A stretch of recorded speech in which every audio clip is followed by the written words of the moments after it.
आप अगर क्लास 10 के स्टूडेंट हैं इंफॉर्मेशन टेक्नोलॉजी 402, या तो आप स्कूल में पढ़ा रहे हैं इंफॉर्मेशन टेक्नोलॉजी 402, तो ये वीडियो आपके लिए काफ़ी इम्पोर्टेंट होने वाला है। हम लोग काफ़ी समय से, मतलब जब से मेन करिकुलम रिलीज हुआ था 21-22 का, तब से हम लोग वेट कर रहे थे कि हमारा स्किल कोर्सेज का सिलेबस कब आएगा और ये सिलेबस कब अपडेट होगा। तो हम लोग इसी के वेट में थे। तो ये सिलेबस तो यहाँ पे कुछ अपडेट नहीं हुआ है, ऑलमोस्ट सिमिलर सा है, लेकिन इसको टर्म 1 टर्म 2 में यहाँ डिवाइड किया गया है। तो मैं इस वीडियो में आपको बताऊंगा कि टर्म 1 टर्म 2 में हम कौन कौन सा टॉपिक कवर करेंगे और सिलेबस में एक्चुअल क्या दिया है और हमें इसको कैसे करना चाहिए। तो चलिए वीडियो को स्टार्ट करते हैं। My self Sanjay Parmar, I welcome you all on my channel tutorial AICS IP। तो चलिए सबसे पहले यहाँ देखिए जो टॉपिक्स है वो टॉपिक्स ऑलमोस्ट सिमिलर है। तो यहाँ पे आपको सबसे पहले मिलेगा एम्प्लॉयबिलिटी स्किल्स। तो एम्प्लॉयबिलिटी स्किल्स में टोटल 5 यूनिट थे।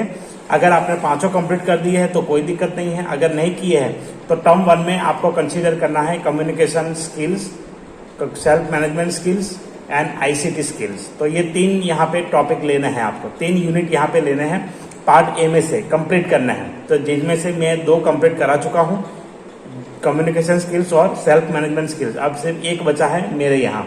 आपके यहाँ कौन कौन सा हुआ है आप कमेंट करके बता सकते हैं। तो इसके अकॉर्डिंग आपको करना है। अब यहाँ पे जो मार्क्स है तो इनमें से 5 मार्क्स का टर्म 1 में क्वेश्चन आने वाला है। तो टोटल ओवरऑल 10 था, उसको यहाँ पे हाफ में इन्होंने डिवाइड किया है।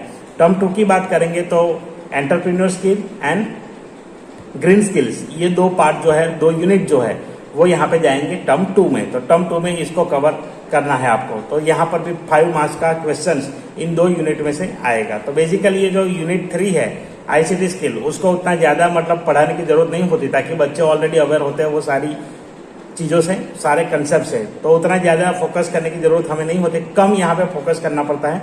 तो इसलिए तीसरा कंप्लीट हो जाएगा। और ये जो टर्म 1 का ड्यूरेशन है इसमें हमें कुछ ज्यादा टाइम मिल रहा है। तो अगर हम और भी कुछ कवर कर सकते हैं तो हमें उसके लिए भी जाना चाहिए। कि हम ये मान लीजिए कि आपको ये करना है कि 50% यहाँ जैसे बोला इन्होंने, पर यहाँ पे जो टॉपिक दिए है उसको आप थोड़ा सा 20% बढ़ा करके भी टर्म 1 में कंप्लीट कर लीजिए, ताकि टर्म 2 में यहाँ पे आपको बहुत कम समय मिलने वाला है।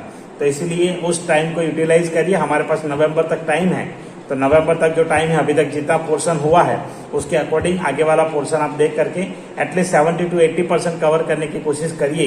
तो ये अच्छे से हो जाएगा और ये आपके स्टूडेंट्स के लिए और हमारे लिए भी अच्छा है, ताकि हम रिवीजन भी अगर करा सकते हैं तो टाइम मिल जाएगा इसके लिए स्टूडेंट्स को भी। तो यहाँ पे एक अच्छा स्कोप रहता है। तो इसीलिए मैं टारगेट करता हूँ 80 to 85% कवर करने का। तो जब तक नवंबर में एग्जाम आते हैं उससे पहले इतनी चीजें कवर हो जाए और अच्छे से स्टूडेंट में डिलीवर हो जाए, तो ये होना चाहिए। चलिए अब बात करते हैं सब्जेक्ट स्पेसिफिक स्किल्स की। तो सब्जेक्ट स्पेसिफिक स्किल्स में टर्म 1 में यहाँ पे 3 यूनिट दिए हैं। यूनिट 1 डिजिटल डॉक्यूमेंटेशन एडवांस, जिसके पूरे वीडियोस पूरे नोट्स में बना चुका हूँ, प्रैक्टिकल असाइनमेंट Q&A के साथ, जिसमें आपको objective type question, subjective type question और सारी चीजें मिलेगी। आप गूगल में जाके सर्च करिए digital documentation advance tutorial AICS IP, तो आपको मेरे कंटेंट मिल जाएंगे। तो आप इसी तरीके से करिए। और अगर आप मुझसे जुड़ना चाहते हैं तो फेसबुक, इंस्टाग्राम, उसके ऊपर हूँ मैं, मेरा टेलीग्राम पे चैनल है, वहां पर भी आप ज्वाइन कर सकते हैं। तो वहां पे सब्सक्राइब कर लीजिए, आपको रेगुलरली ये जो कंटेंट है वहां पे मिलते रहेंगे। तो ये यूनिट 1 जो है डिजिटल डॉक्यूमेंटेशन एडवांस, वो रहेगा, उसका 8 मार्क्स का कंटेंट यहाँ पे आएगा टर्म 1 में। दूसरा है यूनिट 2 इलेक्ट्रॉनिक स्प्रेडशीट एडवांस, इसमें 10 मार्क्स का यहाँ पे आएगा। अब ये जो तीसरा यूनिट है इसमें काफी कंफ्यूजन है सभी को। कल टीचर्स के ग्रुप में हमारा डिस्कशन हुआ था, तो इसमें ये कल कंफ्यूजन था कि यूनिट 3 में क्या किया जाए, ताकि टर्म 1 में भी दिया है, टर्म 2 में भी दिया है। तो यहाँ पे सबसे इंपॉर्टेंट क्या देखना है आपको कि मार्क्स, थियरी मार्क्स यहाँ पे कितने लिखे हैं 4, और प्रैक्टिकल मार्क्स कितने लिखे हैं यहाँ पे, तो यहाँ पे लिखे हैं 2। तो यहाँ पे इस तरीके से आपको करना है। तो यहाँ पे जो लिखा है टोटल, सॉरी यहाँ पे थियरी मार्क्स नहीं है, थियरी इन आवर्स लिखा है। तो आवर्स जो लिखा है 4 यहाँ पे, और मार्क्स यहाँ पे लिखे हैं 2। तो इस प्रकार से आपको कंसीडर करना है कि मार्क्स कितने रहेंगे। तो 2 मार्क्स का है तो 2 मार्क्स का जनरली कितना आ सकता है।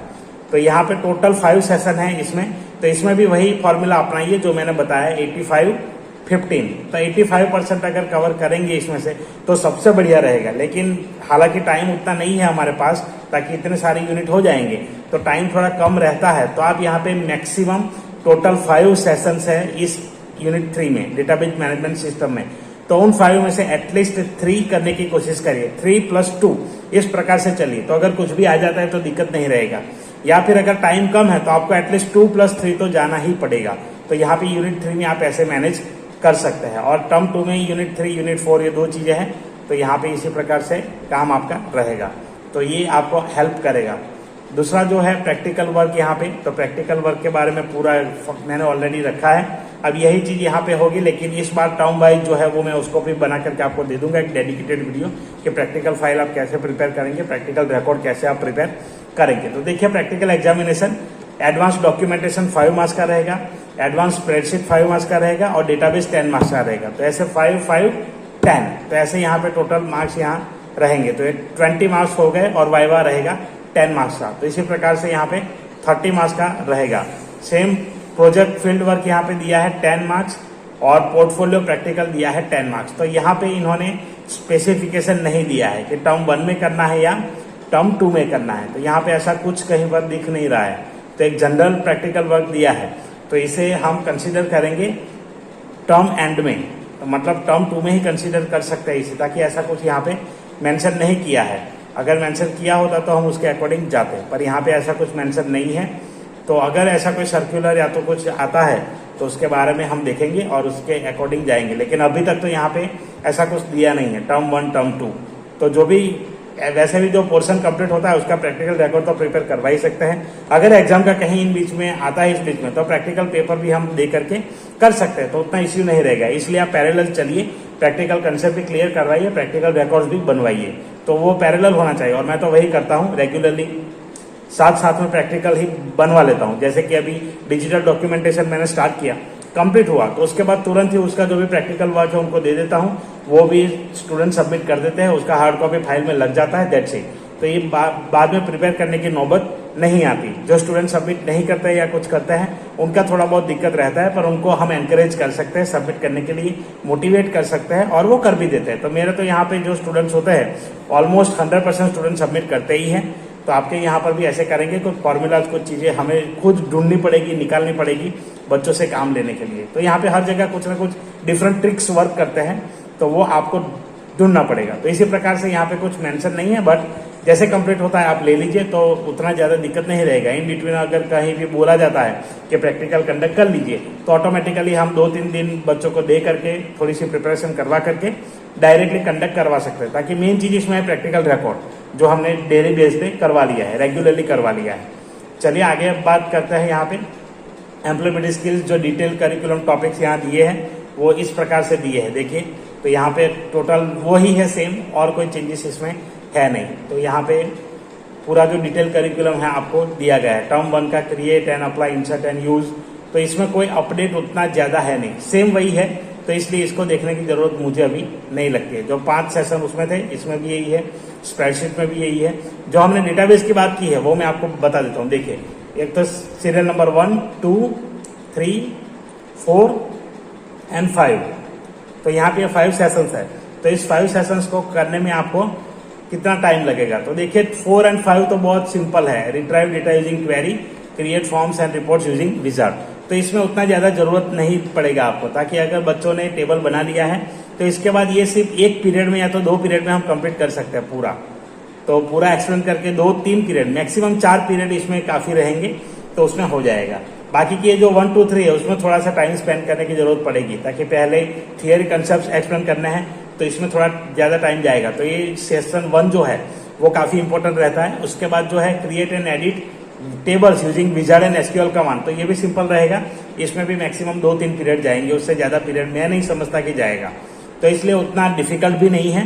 तो इसलिए 1, 2, 3 कर लीजिए, 3+2 कर लीजिए। उसके बाद अगर टाइम नहीं है तो 2+3 भी आप जा सकते हैं। तो इस प्रकार से आप यहाँ पे मैनेज कर सकते हैं इसे। सबसे लंबा जो है और सबसे बड़ा जो टॉपिक है वो है ये वेब एप्लीकेशन एंड सिक्योरिटी, ताकि इसमें टोटल 11 सेशन है मेरे ख्याल से, हाँ 11 है। तो ये 11 सेशन कंप्लीट करना हमारे लिए काफी इंपॉर्टेंट रहेगा। तो इसमें भी हमें पीरियड चाहिए, टोटल 10+ पीरियड तो चाहिए ही चाहिए इसको कंप्लीट करने के लिए। तो इसलिए ये ज्यादा टाइम खा जाएगा, तो इसीलिए इसके लिए थोड़ा टाइम रखें। तो जितना हो सकता है उसमें कवर कर लीजिए। ऑलमोस्ट 85% टारगेट रखिए टर्म 1 में कंप्लीट करने का। तो आशा रखता हूं कि मैंने जो पर्सनल टिप्स दिए हैं मेरे अकॉर्डिंग, मेरी नॉलेज और एक्सपीरियंस के अकॉर्डिंग आपको अच्छे लगे होंगे, वीडियो भी अच्छा लगा होगा। सिलेबस ऑलमोस्ट सेम है, पिछले बार जो रिवाइज में इन्होंने प्रैक्टिकल हाईलाइट किया था इस बार कुछ भी नहीं किया है, तो इस बार हम इसका टोटली अलग से बनाएंगे प्रैक्टिकल रिकॉर्ड। तो इसका डेडिकेटेड वीडियो आपको मिलेगा और बाकी ये सारे कंसेप्ट में ऑलरेडी वीडियोस बना चुका हूँ, वेबसाइट पे इसके नोट्स भी डाल चुका हूँ, असाइनमेंट्स भी डाल चुका हूँ, प्रैक्टिकल भी डाल चुका हूँ, प्रैक्टिकल के क्वेश्चंस भी डाल चुका हूँ। तो इसके सॉल्यूशन सब आपको मिलेंगे, मैं सॉल्व करके दूंगा। तो आशा रखता हूँ कि वीडियो आपको अच्छा लगा होगा। अच्छा लगा है लाइक करिए, शेयर करिए अपने स्टूडेंट्स के साथ। अगर आप टीचर हैं, आप अगर स्टूडेंट हैं तो अपने दोस्तों के साथ शेयर करिए, तो उनको भी इसके बारे में थोड़ा सा नॉलेज मिले। तो आपको लगता है कि मैं अच्छी नॉलेज शेयर करता हूँ तो आपके फीडबैक भी जरूर दीजिए कमेंट में। मेरे वीडियो के बारे में आपको सजेशन देना चाहते हैं, जो लैंग्वेज स्टाइल है, मेरा जो प्रोफेशनल अटायर है, आपको कुछ चेंज चाहिए इसमें कि सर ऐसे नहीं टाई पहन के बनाइए, सूट पहन के बनाइए, ऐसा कुछ अगर चाहते हैं, हालांकि मुझे जरूरी नहीं लगता है, लेकिन कुछ लोगों को लगता है कि ऐसा होना चाहिए। तो आप अगर ऐसा कुछ चाहते हैं तो लिखिए। जनरली मैं टाई वगैरह अवॉइड करता हूँ, बट आप कहेंगे तो उसके ऊपर भी कुछ फोकस करेंगे। बट ये जो है कपड़े उतने ज़्यादा इम्पोर्टेंस नहीं रखते, नॉलेज और एक्सपीरियंस इंपॉर्टेंस रखता है, तो वो मैं यहाँ पे देने की कोशिश कर रहा हूँ। तो चलिए मिलते हैं नेक्स्ट वीडियो में, तब तक के लिए अपना ख्याल रखें, अपने पढ़ाई का ख्याल रखें। अगर आप टीचर हैं तो आप जो पढ़ाते हैं अपने स्टूडेंट का ख्याल रखें, उनके बारे में सोचिए और अच्छे से उनको डिलीवर कीजिए नॉलेज, ताकि वो भी अपने लाइफ में अच्छा महसूस कर सके, फील कर सके कि हमें कुछ सीखने को मिल रहा है। तो मैं तो यही कोशिश करता हूँ, जो मेरे अंदर है वो सारी चीज़ें शेयर करने की, जो यहाँ पे आपको यूट्यूब के माध्यम से शेयर कर रहा हूँ। और मेरे फिजिकल क्लास में तो कुछ अलग ही नज़ारा होता है, बच्चे एंजॉय करते हैं, काफ़ी उनको मज़ा आता है। तो ऐसा होना चाहिए, तो इसी प्रकार से आप भी करिए। चलिए मिलते हैं, टाटा बाय बाय।